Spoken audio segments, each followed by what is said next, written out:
This is Dr. Chris's radio horror program on 91.3 FM. If you're not catching us on the radio in this recorded interview, hopefully you're catching it on our YouTube channel. Don't forget, this is also the WCUW Fund Drive going on right now, so if you'd like to help community radio, go to wcuw.org. Tonight on the show, coming up in Salem, Massachusetts, there's this awesome event, a vampire ball. I went to it last May with my co-host from the Dead TV podcast, Mr. Zeneca. I'm coming back again in September. The host of this fantastic event in Salem, Massachusetts, is Father Sebastian, to talk about Endless Night. Thank you for coming on the show with us, Father Sebastian. Thank you for having me. Good evening or good afternoon or good morning, depending on what time zone you're in. Correct, depending on when you happen to be checking out this podcast. I actually met you at said event. You probably met a lot of people. Don't expect you to remember who me, but you left an impression on me, and I was like, I have to have that guy on my show.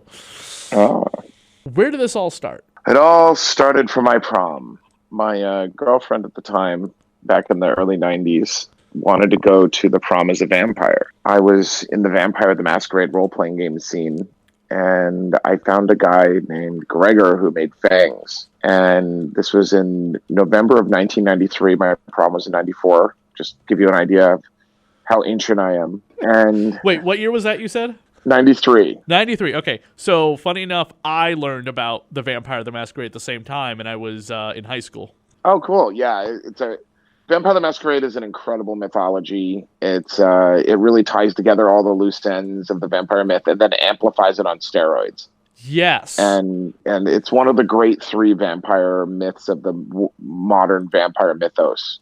The cool thing about Vampire the Masquerade is it's the first time that you ever had a vampire community represented in major mythology. And it really set a foundation for Blade and True Blood and Twilight and Underworld series. Which didn't they sue Underworld? What's that? In the vampire documentary that just came out, the Masquerade documentary, World of Darkness, right?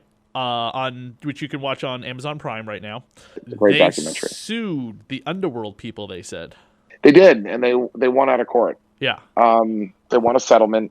The vampire versus werewolf thing comes into the vampire mythos. So let's get some terminology down. The vampire mythos is the entire vampire genre, okay, of the 19th and 20th century. It starts with Polidori's short story poem, The Vampire, and then is amplified through the 19th century with penny dreadfuls like Varney the Vampire and accumulates in the Bram Stoker's Dracula, which really defines the modern vampire Western myth. From there, you move on to hundreds of films and books and literature, all the way up until Anne Rice, which is the second most important element of the vampire mythos, the modern vampire mythos, where you have atheistic, angelic, homoerotic vampires. And then finally, the third is Vampire the Masquerade. And Vampire the Masquerade is such a important part of the vampire mythos. It's elementally the thing that really made the 21st century a vampire century. Then, as in the World of Darkness documentary, the movie Blade with the different houses and the council and the vampire mythos in the movie was not really in the comic book. Really was created for the movie, and that really took a tremendous inspiration from Vampire the Masquerade. Then you have True Blood and Twilight. Twilight, the noble vampires, the Volturi, and then in True Blood, the Authority, are very much like the inner circle of the Camarilla, which is a worldwide vampire conspiracy, and Vampire the Masquerade. It's like a vampire government. Right. And then finally, you have Vampire the Masquerade is making a comeback now. And in the shadows of all this are people who identify as vampires, lifestylers, people that drink blood, and people identify as various types of energetic vampires. When I got into the vampire world, I was playing Vampire the Masquerade. That is in itself a story. That's a long story. Then from there, I went to go see Tony Sokol's Sanguine de Comedy New York, which was a vampire theater. And I met people who identified as vampires, and I was like, oh my God, these are not role players. These are like hardcore, angelic, and they just have their own vibe. When I had Fangs, that was part of my first exploration into the vampire subculture. And New York City had a vibrant but very small vampire community that was very, very interesting. It was very, there was personality in it, and there was characters, but there wasn't any cohesive culture. I was working in a shoe store out in New Jersey while I was in college, and working as a dental technician. And Wait, the shoe stores were you were a dental technician and a shoe salesman? well, I had to make money. I was working as a dental. My grandfather was an orthodontist. That's funny that you were working on complete opposite ends of the human body. That's a good point. But one of the things I loved was I worked with a bunch of metalheads selling shoes to strippers and club kids. Oh my God. And I was the vampire amongst them. Do you have a book about your life? Because it just started to get more fascinating as you went on. But go on. we're working on it right now. Oh, what fantastic. There's a book coming out 2021, actually. Oh, I work in audiobooks, so let me know if you need help with that. Oh, well, that sounds like a plan. My current audiobook is called Judgment of Souls. It's actually written by a goth chick horror author from England. I'm the narrator, and it is a vampire book. Oh, sweet. Yeah. But so on. Sorry, go on. And one day in 1994, I keep getting my decades mixed up. Vampire aging. This one guy came into the shop, and he had a girl under each arm, and he was like helping the girls buy shoes, and he was buying some Doc Martens or some, cool new rock like shoes. I don't know what they were called back then. And I had my fangs on, and it was around Halloween, and he goes, "I love your fangs. You should go check out the Limelight in New York." And this was the movie this is the club that the movie Party Monster happened in, and with Michael Alec and the club kids and whatnot. And they said, "Man, the vampires, there's vampires, and we would love to have a vampire on our team." And he's like, "Here's what I want you to do. Do you have a fax machine?" And I said, "Yeah." And he's like, "Can you fax in my guest list?" And I'm like, "Absolutely." So he's like, "Just put your name on it and come in and see me at the club." And Limelight was the most coveted door in all of New York at the time. It was the coolest place to go. And there was parties like Rock and Roll Church, and it was a church at 666 Avenue and 20th Street, and a deconsecrated church. And it was the hottest club in New York at the time.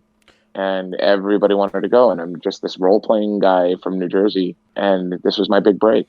I went into the club, and I met the guys that ran the club, and they asked me about vampires, and I told them about Vampire the Masquerade and the vampires that I met from the Vampire Theater, and they were like, "You got to run vampire parties here." I was in the backdrop of the whole Party Monster scene, and that church was haunted as hell, man. And I started working there, and I threw a vampire ball there 2 years later. And then a woman, in 1995, I was asked by a girl at a Dark Shadows festival who I just started making fangs in 95. And believe it or not, the first person I made fangs for was my mom. And she invited me to the Anne Rice Ball in New Orleans. So I went to the Anne Rice Ball in New Orleans, and it was the giant, amazing Anne Rice Ball that was right after Interview with the Vampire came out, and like the whole cast was there, and it was in this giant orphanage. It was just like going to New Orleans and having your New Orleans Halloween cherry burst got me addicted, and I've been a consistent fixture in New Orleans ever since with the Endless Night Vampire Ball. I went back the next year, and the Anne Rice Ball was just like, people walking around wearing "I Love Lestat" t-shirts, not amazing gowns, not a $250,000 budget. And I was just like, what the hell, man? I'm working at Limelight, throwing these giant vampire parties, and we have the New York City club scene, and I was making fangs in a Halloween store. Lo and behold, I was like, all right, I'm going to throw a vampire ball. Started with the New York Vampire Ball in 1996, and we sold out 800 tickets, and it's all legend from there.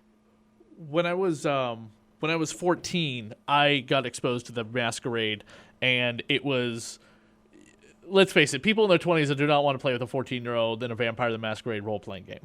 And it wasn't until I was 18, and like the first time I spent Halloween like out in the real world, I spent it at a gaming store playing Vampire the Masquerade for the first time.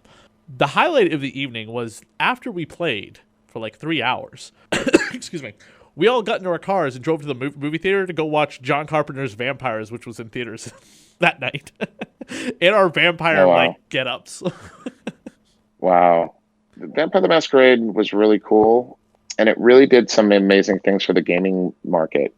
It was amazing because it was the first game that you had a large proportion of women playing. Yeah, that was the one thing that definitely drew me to that game was I saw the ratio of women to guys playing that, and it was either very even or uneven in terms of more girls than guys playing it, and I was kind of shocked about that. And someone explained to me later on saying, "Did you ever like do drama or plays in high school? There were more women in those plays than guys normally." And I'm like, right. Now I'm like, my son is like getting into drama, and he was kind of disappointed there was no drama in the 6th grade, but the 7th grade has it. And I was just like, keep doing that to your advantage. He's like, why? I'm like, I can't explain to you for how old are you? So maybe a few more years, then I'll explain. Absolutely. Um, Um, did you ever watch the TV series, by the way? My podcast actually covered it as our first podcast, the Dead TV podcast. You're on Radio of Horror, but the Dead TV podcast covered every episode of that very short lived TV series.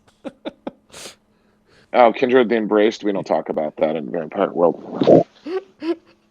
Yeah, good times had by all. So, working as a dentist assistant, you became like a master fang maker, huh? There's two schools of fang making. There's the first school of fang making is the first school of fang making is from a dental perspective, which is really where I have my foundations. The second school of thought, which is the special effects, where you make like a whole mold and make a dental impression. Um, and I kind of combine both.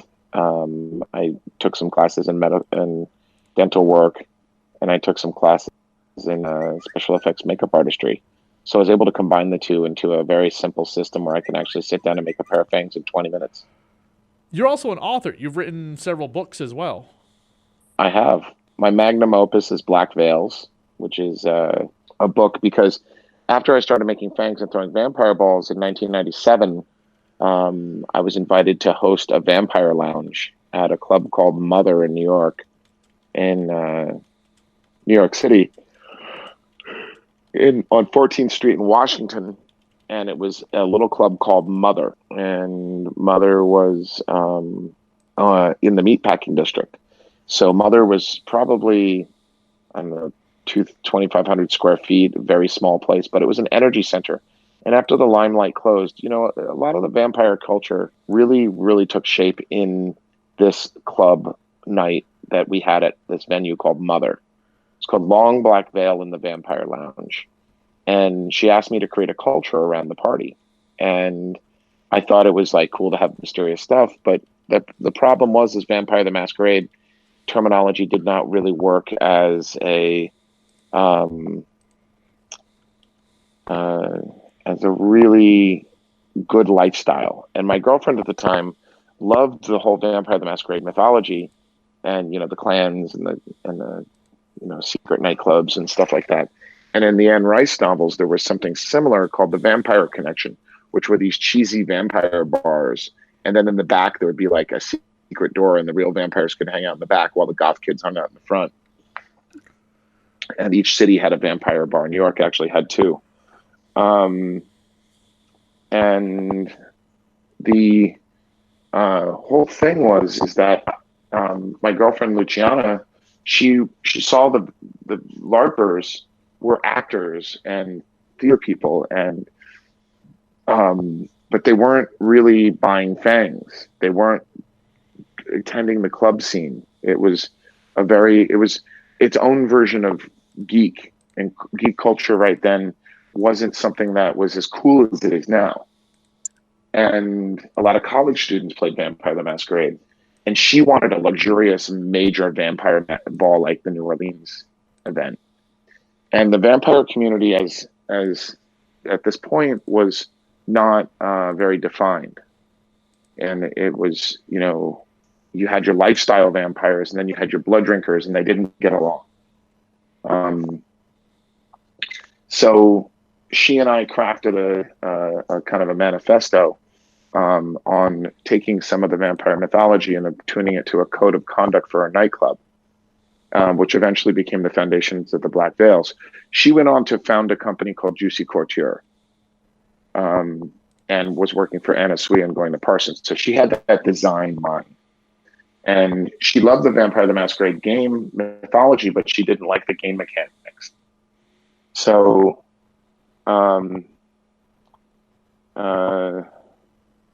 the whole experience was there was all these people who were using a lot of the Vampire Masquerade mythology, but not role playing. Well, they were role playing. They were lifestyle role players, and they weren't gamers. And it's really funny because now that we have the Nordic LARPing, which has no game rules, and it's very theater based, versus the Mind's Eye Theater, which is a game mechanics system for playing Vampire the Masquerade, particularly in nightclubs. And a lot of people didn't want to play the game. They wanted to live a vampire lifestyle. So Luciana took the rule book and she said, look, I want to dress up. I want a cool name. I want to I want to have all these traditions and culture and stuff. And I want to be dressed up in a nightclub. And I want to be a vampire for a night. And I was like, okay. So what we did is we crafted some of the first Black Veils. First Black Veil was 18 to enter, 21 to feed. So you got to be 21 to drink.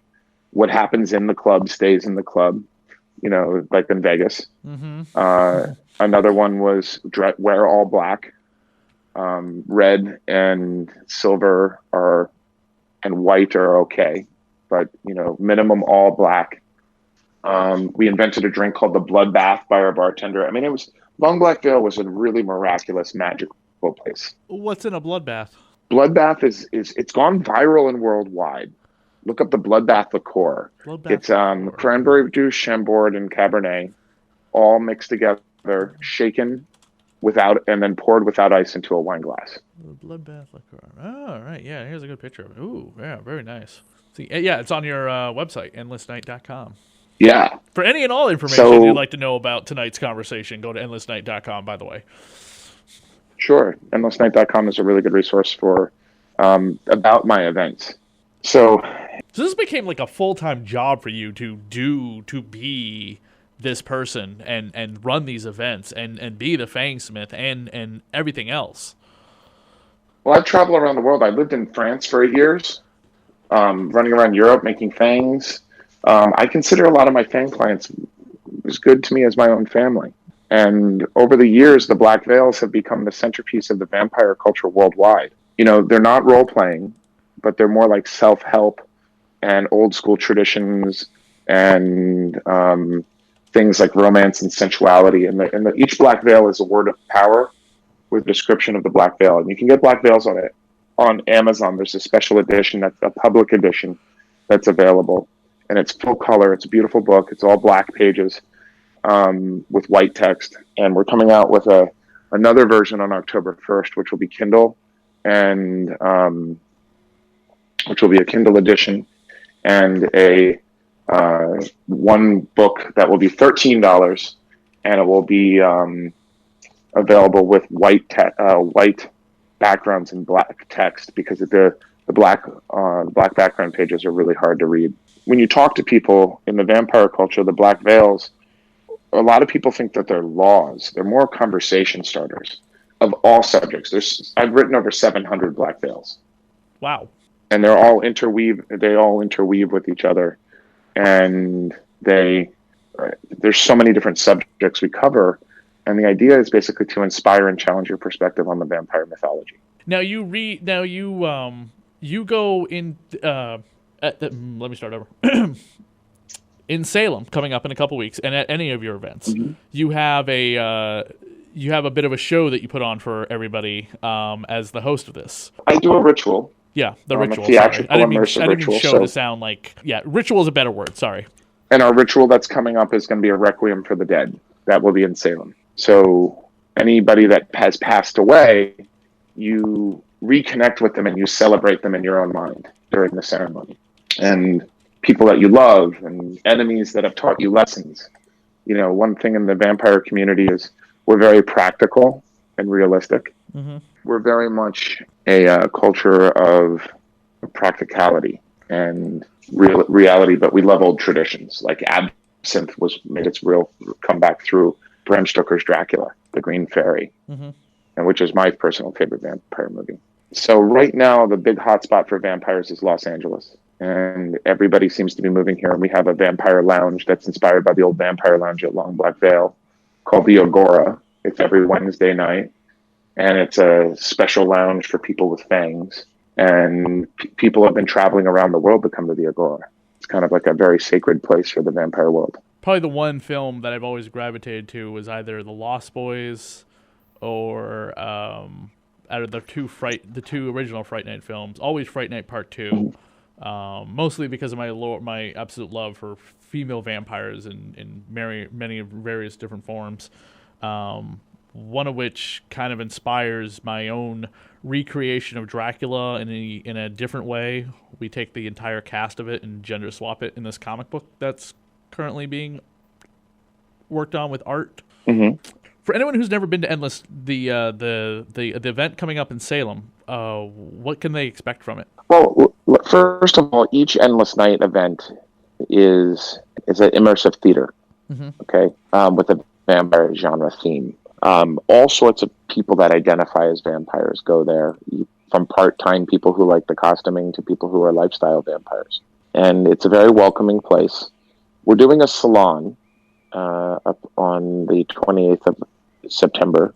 And a salon is a more, not casual, but more intimate event. It's limited to 150 people. And it's designed to be kind of like from 8 to midnight in this particular market, because you got to close the bar at midnight in Salem, which really sucks. Sleepy little town after midnight. The hosts are Ben and Lex, who run vampfangs.com. They're really good. Lex is the vampire witch queen of Salem. She's an incredible energy worker. She's a wonderful woman. And they actually came to me and asked if they could do an Endless Night in Salem. And I had never considered Salem a vampiric city. But evidently they've done a lot of research, and there's a lot of hidden vampire legends and myths associated with Salem, was really surprising to me. What about Rhode Island? Because you're right. I had the same feelings that you just said that you did as well. I think of Salem witches and, more of that, witchcraft, Wiccan, paganism, all that stuff. I always thought of Rhode Island because I read a book about like all these occurrences. And also there's the famous legend of Mercy Brown in Rhode Island. Absolutely. I mean, yes, Massachusetts has Maine has Jerusalem's Lot, but that's not really a town. But Rhode Island has all this history. And there's actually like books written about Rhode Island vampire history and lore, and unfortunately as well, crimes. Well, the thing about the Rhode Island, it's really the New England vampire myth. Mercy Brown and the tuberculosis outbreaks that people thought they were vampires really were like any old mythology. Vampires before the 19th century were basically blood-sucking leeches that would come out of the ground, and they would hunt their family because they would hunt the people that they were closest to. The identity of the vampire mythology in the United States really takes place from there, New Orleans, and of course the Aztecs, because they were bloodthirsty. They had a bloodthirsty bad god. But the New England vampire myth kind of carries over to the old vampire myths of the Balkans, where they would stake the body and put garlic in the mouth and cut off the head so the vampire would not come back and haunt the family members, the loved ones that they had in life. It's really important to be aware that vampirism has, as a mythology, has a cultural mythology, and the modern vampire mythos is really from Bram Stoker, Anne Rice, and Vampire the Masquerade. That's the modern vampire myth. And there's even a black veil for that, the vampire mythos, which summarizes everything. And one of the important things to be aware of is that the vampire mythos is a living, breathing part of our culture. And the vampire is a very important archetype, just like the ghosts and witches and vampires are really elements of our modern culture and our modern superstitions. And what is a vampire? There's so many different definitions. You can have alien vampires, you can have witch vampires, you can have scientific vampires, you can have vampires as a disease, like in the TV show The Strand. Mm-hmm. But what's great about what Ben and Lex are doing in Salem is they're bringing the vampire mythology to a city and they're waking it up. So in the vampire community, we call different cities halos. Okay, and a halo is the energy around a city, the spirit of city. And like, for example, Los Angeles is Angel Halo, or Dallas is Estrella Halo, which means the star. And there's about 30 halos that have been born. And the halos started because I was making fangs in different areas, and people would gather, and their energy would cycle around the city and mix with the identity and culture of the city. And there's going to be Black Veils. I have a master copy of Black Veils coming out next year called the Master Edition, which will not be available publicly. You have to have a secret password, or you can only buy it at certain times of you can only buy it like certain times of the day. For example, the witching hours. So, and you mean by certain times of the day, like you can only go onto the website and buy it on certain times? Yes. Okay. Yes, there'll be a website, and they'll be leather covered. And I want the book to be the current edition that's out, the Lexicon, is a sample of what the big book Master Edition will have. And the Master Edition will have all sorts of amazing things that people can delve into, from social dynamics to vampire magic to vampire witchcraft to vampire traditions and culture. Like, it's amazing how basic things like wine, kava, champagne, and even vampire shibari, rope bondage, are all part of the vampire subculture. And the halos are, there's 16 halos that I founded and I consecrated, and those are places that I've actually made fangs. And Salem did you participate in the ritual in the basement? Unfortunately, my co-host was jet lagged, and I had a very early day with my son, so we had to take off just before that, probably around 10:30. What is incredible is we had a 175 person ritual in the basement, focusing our energy on consecrating which city halo. And Ben and Lex are the leaders of that halo. They're great because Ben and Lex bought a company called Vamp Fangs, which sold the Scarecrow Fangs, and they rebooted the entire brand. And now it's a boutique on Essex Street called Vamp Fangs. And they're really, really, really, really in love with the vampire mythos and the vampire lifestyle and vampire magic. Ben is more of the warrior, the guardian, the businessman, the protector. He's a gentleman, and he's, how gentlemen's symbolism is their beards now. While Lex is more of the witch. She's the energy worker. She's the lecturer. She's the spiritualist. She uses crystals and moves energy around. Vampires are really about life force. What we do is we really take magic as a theatrical but psychological but magical experience. So if you come to an event, you're not going to be drained of your energy. But what will happen is you'll participate in this cyclone of energy, and all of the dress code and the experience helps you become a part of this one experience that everybody shares, and you participate in it together. And this is an endless night vampire salon. And our goal is to run 4 salons and then take over the entire Hawthorne Hotel for a vampire event in the beginning of October 2020 called the Salem Vampire Ball. Wow. And we got the entire Hawthorne. We rented out all the rooms. There's 80 rooms. It's going to be an upscale ball. The Endless Night team comes in. So Ben and Lex are basically, they're part of the Endless Night Salem team. And then there's like the Los Angeles team, and then there's the New Orleans team. So we used to do the New York Vampire Ball, but sadly, it's really hard to find a venue that really represents the kind of experience that we want to give our guests. And I love New York. New York's got a vibrant, huge vampire culture, but there's a lot of different clans and a lot of different organizations with all their own ideas. Salem's a fresh city for vampires. And the newness with the old traditions from the other Endless Night and my Fang clients, which are called the Sabretooth Clan. It's just a nickname for what people I make fangs for. The beauty of this event, this is our second salon, and I think we're sold out. You got to check the website, endlessnight.com. Yeah, they keep posting up Salem. on social media every few minutes. We're selling out. And I was like, what does that mean? Is that? Are you going to come along? Did you get your tickets? Yeah, I got my I am bringing someone with me who has never been before, and I am coming as well. I am curious, though. I remember the last time. This was hilarious. I thought this was the funniest thing in the world. There was, if you remember, there was a wedding happening in the larger ballroom. Yeah, And they everyone loved was us. dressed in like typical wedding stuff: white, blue, not black, gothic corset, somewhat looking bondage gear. And everyone, they're interacting with the vampire looking people. Yeah, I was like, the I gotta take a picture of this. I gotta we take pictures of this. This is the most hilarious thing in the world to see. one of the things about Endless Night is that we are very, very saber-tooth vampires and Endless Night are very, very much welcomed by the mundane Muggle dayside world.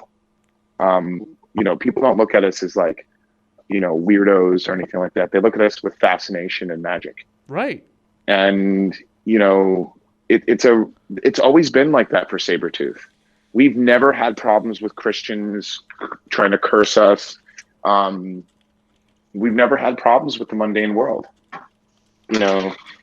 We call in the vampire subculture, we call things, and in the Black Veils define them as dayside and nightside. Nightside is the image and the true self that comes out, and that's where magic happens, and you wear your fangs, and you are a vampire. The day side of the coin is where a vampire interacts with the mundane world, the non-vampire world, the day side world, and that's going to work, paying your taxes, your health, going to the gym. And some vampires have the luxury of living full-time nightside, and but they still have to interact with the dayside world. So the dayside world is the mundane, the real world, while the nightside is the spiritual vampiric persona.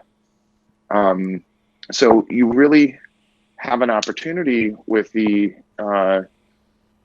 experience that Ben and Lex have brought, because they're in the haunt business. So they're going to take the Endless Night brand and make their own variation in conjunction with what we've already established for 25 years. Because the first Endless Night was called the New York Vampire Ball before it became Endless Night in 1996 at the Bank nightclub in New York. And just to see it basically moved to Salem in the Northeast. And we chose Salem because they have the Hawthorne Hotel, and Ben and Lex have the business sense and the passion for the vampire mythos and lifestyle combined. And they're going to be a great force to make Salem a wonderful vampire city. They bring vampires to Salem and have vampires loved in Salem. Yeah, that when I found out about that, the shop, the Vamp Fang shop on Essex Street, I was just like blown away, going, this is something Salem has needed for so long, and I was so happy to see it there. And that's where I found out about the Endless Nights. I had heard about it before, but I don't ever like go to New York and I've never been to New Orleans, so I've always been like, oh, that's cool. Well, if I'm ever there, I'll get to it. And now finding out it's in my backyard, I immediately had to jump on that bandwagon. And when I found out, what was funny is that we were covering. We were deep into vampire stuff, covering Dracula the series from NBC from 2013 on one of my podcasts. And I was knee deep into the audiobook that I've been producing, and as well as like working on the Vlada, a Dracula tale graphic novel. It just overly piqued my incredible enthusiasm with vampire culture and everything, and I immediately had to go to the event. And like I said, in May, I was. It was really cool to see and feel really, immersed into that culture in a way that I don't get to do that often, in the regular 9-to-5 job, as well as, or as often as I get to, like, let's say, play Vampire the Masquerade. So, and we had a big vampire show a year ago on another podcast I do, and we just did another one recently for Halloween coming up. Then I found out like more about you, and I was just, and I just wanted to like absorb as much of this information as I possibly could about what you were doing in Salem, and now to learn what you got coming up in October next year. That just sounds so exciting. Well, one thing that a lot of the vampire culture likes to do is ignore the Vampire the Masquerade influence on the vampire subculture, and I embrace it. I've been a fan of Vampire the Masquerade since the beginning. But I understand what I do is very different from what Vampire the Masquerade is. LARPs and lifestyle are two different things. one of the great things about the vampire mythos is it's so versatile, it's so diverse, and Vampire the Masquerade was really a way that was expressed in the greater vampire mythology. And Vampire the Masquerade has its own fan base now. It's got its own subculture in the vampire community. But not all people who are into the vampire world are into Vampire the Masquerade. And Vampire Masquerade just came out in the 5th edition, and right, I was able to witness. Have you read it? Do you have a copy? I do have a copy. I'm halfway through reading it. My only disappointment, and it has nothing to do with the book, it's just personal preference. Good God, the artwork in the original editions is the whole reason I got into that. Oh, V5 is a way of kind of refreshing and giving a new, fresh look, a new, fresh image to the Vampire the Masquerade genre. And I think that a lot of us legacy fans of VTM might not connect with it the way that we connected with the original one. Mm-hmm. But I think this V5, especially the Bloodlines 2 game that's coming out, really reach a new audience. Yeah, oh God, I mean, the previews for that game, holy cow. Watch out, man. What? Watch out. Jason Carl, who is a really great guy, he runs. He's a major part of the future of Vampire the Masquerade. He runs on I think it's on Twitch, TV, like a role playing. You know how they have the professional poker players? Yep. Well, they have the LA by Night, and he has 4 professional actors that are playing anarch vampires in the Valley, and they've been doing this game. I think they're on season 3, and they've got their own fan base. Wow, it's like getting huge. Jeez. And they're playing Vampire the Masquerade, and Jason's the storyteller. Wow, that's crazy. Jason was a major part of the V5 revival of Vampire the Masquerade, and he's here in Los Angeles. So Los Angeles right now is the vampire world capital. It moves around. Yep, it was New York in the 90s, but we have Vampire the Masquerade here with like LA is the. You got Gary Oldman lives here, Tom Cruise, Brad Pitt, Juliet Landau. In my defense, and honestly, you got to think about everything that came out after the movie, including his own personal life. I keep forgetting that Tom Cruise played a vampire once. and you know what? I remember the whole controversy about him playing Lestat. Yeah.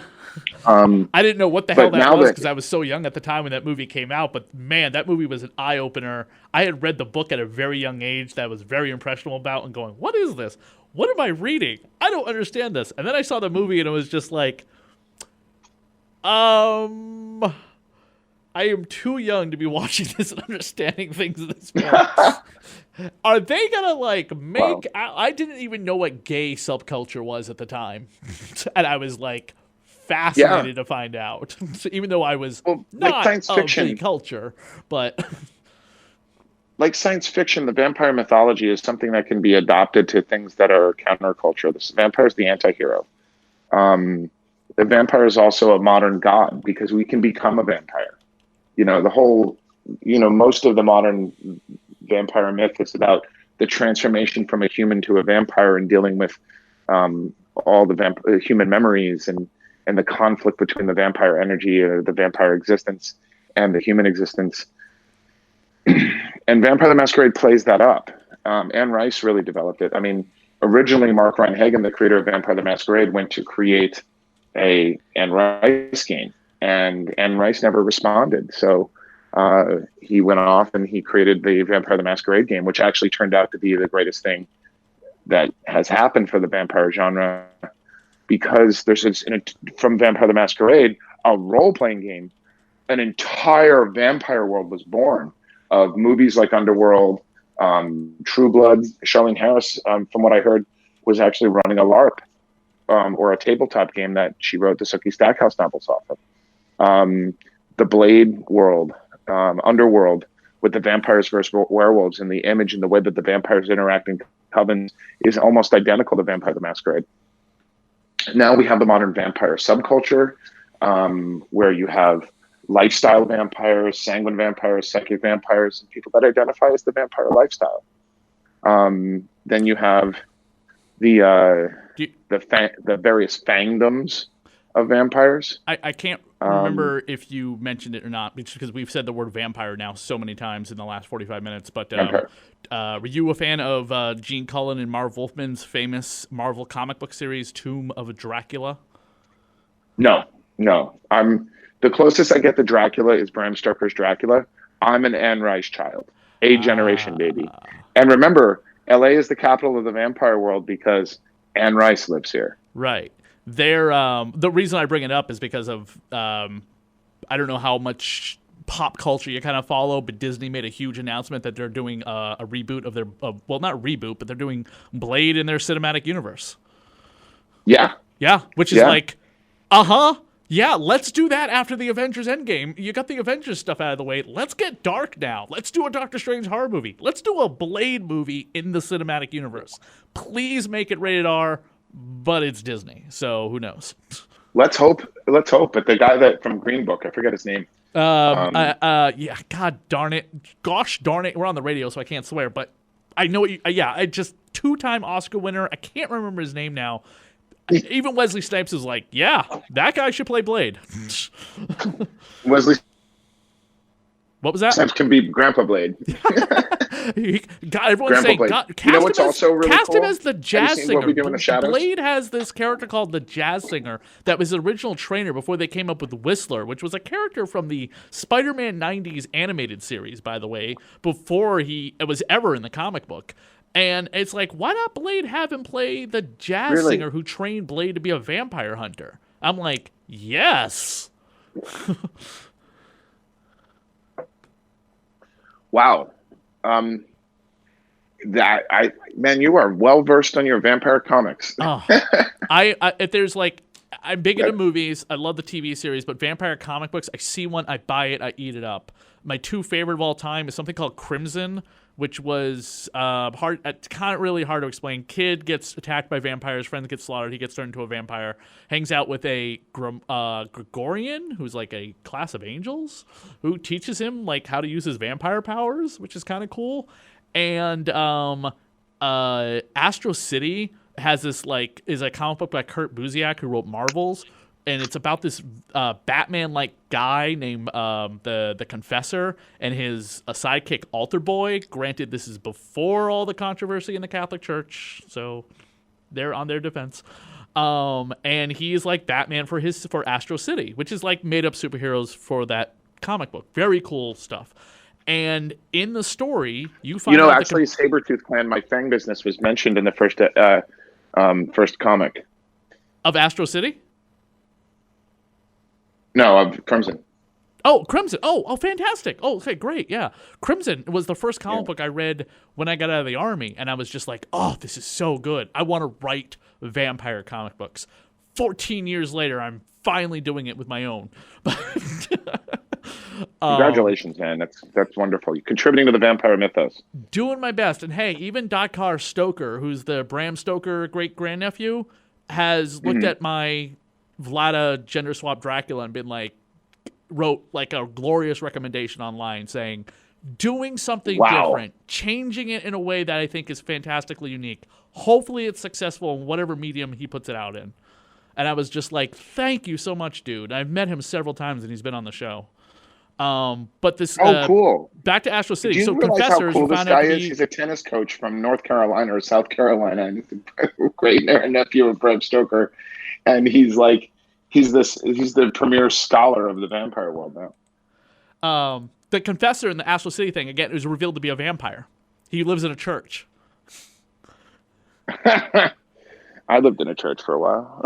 There was a church in Boston that was for sale for the longest time. I totally wanted to buy it. I was like, dude, Cloak and Dagger from Marvel Comics live in a church. The Confessor lived in a church. This would be so metal. Yes. Seriously, I would open up to every metal band in Boston. I'd be like, come play in my house, charge tickets, help me pay for my mortgage. Well, Father Sebastian. There was... Sorry, go ahead. No, I remember when I met the first vampire I met was a woman named Otter. She had a Betty Page haircut and permanent fangs, and she lived in New York City, and she had a little Chihuahua, and she was wearing a latex cat suit back in 1995 when I was at Limelight at a party called Rock and Roll Church, Oh, and she was the first lifestyle vampire that I met, and she was incredible. awesome. So Well, Father Sebastian, I think I could have you on for another hour to talk about everything that you're involved with all, and other vampire subculture. But I don't want to keep too much more of your time. I'm definitely, obviously, going to see you in a week from when this airs. Thank you so much for coming on the show. Why don't you plug your website? endlessnight.com, but you can also find me personally.